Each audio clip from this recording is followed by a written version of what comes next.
Gemeenteraadsverkiezingen 2026. Bijna 600 kandidaten. ZVL kiest en vraagt zich af: wie is de mens achter de kandidaat? Dit uur Leon Akershoek, nummer 32 op de lijst van Sluislokaal. Dat klopt, hè, Leon? Klopt, goedemorgen. Goedemorgen.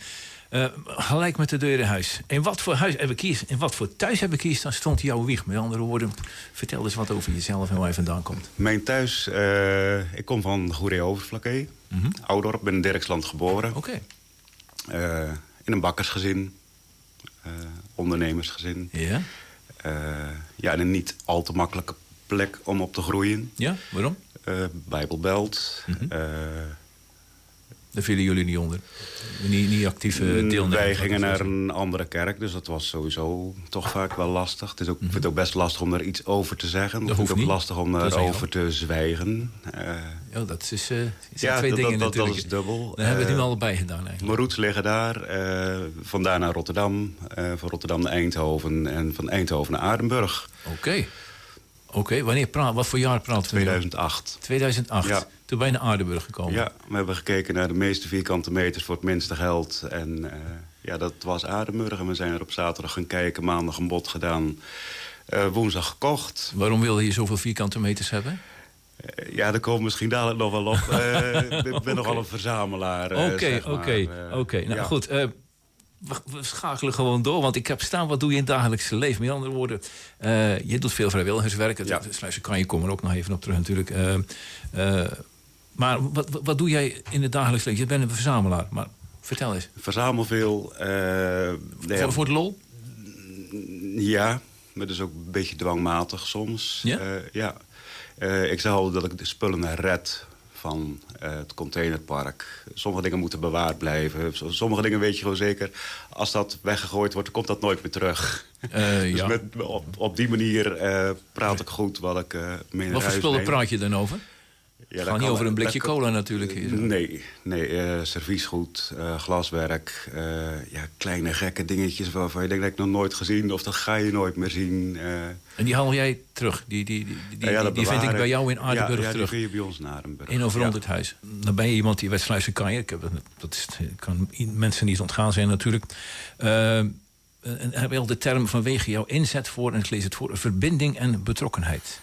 Ik vind het altijd een beetje zweverige begrippen, man. Hoe vertaal jij dat? Ja, voor mij is dat een heel natuurlijk iets. Dat is ook omdat je natuurlijk... Een mens wil, denk ik, toch graag gezien worden. Maar dat werkt alleen maar als je een ander ook ziet. Je moet dingen samen doen. En in de samenleving moet je dingen samen doen. En ik ben ooit begonnen als kapper in het bejaardenhuis. Toen nog een bejaardenhuis in Aardenburg. En ik zag dat daar veel hulp nodig was. Wat betreft de vrijwilligers. Ik ben daar op een gegeven moment eigenlijk zo ingerold. Ja, en we doen met een hele leuke groep vrijwilligers doen we ontzettend leuk werk. Vul jij je dagen met dit soort, laat ik het maar werk noemen dan? Ja. Vrijwilligerswerk met de mensen bezig zijn. Maar ik heb natuurlijk ook de kapsalon. We hebben een bed- en breakfastkamer. Nou, daar heb je ruimte voor. Die moet wel een beetje leegruimen natuurlijk. Die moet een beetje leegruimen. Ja, een bijzondere bed- en breakfast. Dat is een bijzondere kamer. Ik probeer ook wel sommige mensen te helpen, te ondersteunen. Als ze het wat moeilijker hebben om overeind te blijven of een weg te vinden in de maatschappij.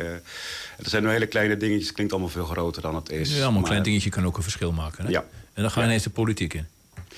Dan ben je Sluizenkanjer en dan word je daar natuurlijk nummer 32 op de lijst. Ik bedoel, dat is bewust. Dat is een heel bewuste keuze. Dat is een hele bewuste keuze. Waarom doe je dat? Waarom ben ik Sluizenkanjer geworden en daardoor ook gevraagd om aan te sluiten bij deze politieke partij, Sluislokaal. Is dat hetgene wat ik doe niet mag. Ik wil niet dat dat leidt onder andere bezigheden. Dus ik wil heel graag... ik voel me heel erg thuis in de groep van die partij. Het was een hele leuke kennismakingsavond. Maar dat mag niet ten koste gaan van wat ik doe. Daar ben ik Sluizenkanjer voor geworden. Doordat je Sluizenkanjer bent, ben je gekozen. gevraagd om bij die partij te komen. Maar die sluizen kan je... Ja, dat klinkt een beetje raar, die wil ik wel blijven. Dat bedoel ik niet zoals dat ik het zeg. Maar ik wil wel datgene blijven doen waarom ik dat...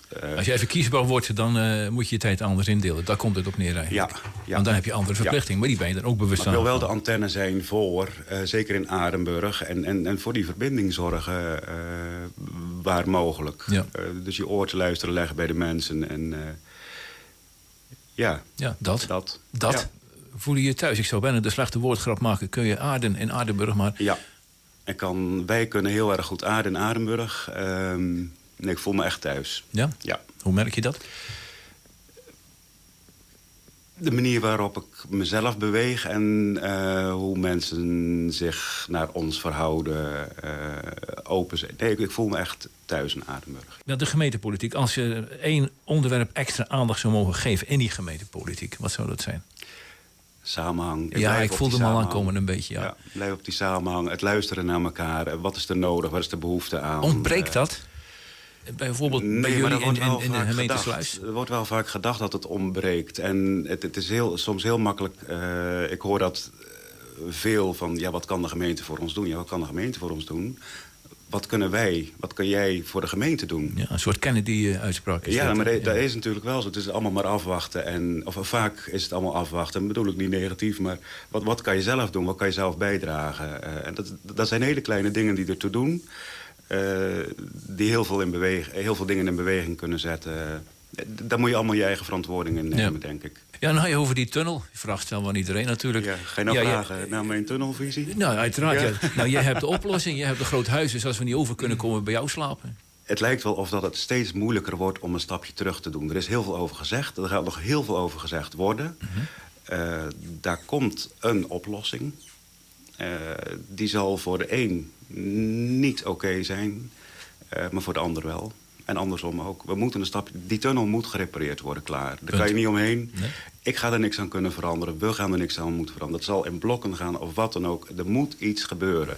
En daar gaan mensen winnen en verliezen. En uiteindelijk winnen we daarmee. Want we blijven... Doordat het gerepareerd wordt, blijven we bereikbaar. Letterlijk bereikbaar. En ja, dat moet je samen doen. We moeten ons erbij neerleggen. Ja, die tunnel zorgt voor verbinding. En laten we dat voorop stellen. Als die niet gerepareerd wordt, dan is die verbinding weg. Dat willen we niet, Leon. En dat willen we niet. Nee, precies. Nee, dat is mijn tunnelvisie. Dankjewel voor je komst naar de studio. Graag gedaan. En ik wens je een heel fijn weekend. En veel plezier in Arenburg daar zo. Dankjewel. Leon Aker, heb ik het hier opgeschreven.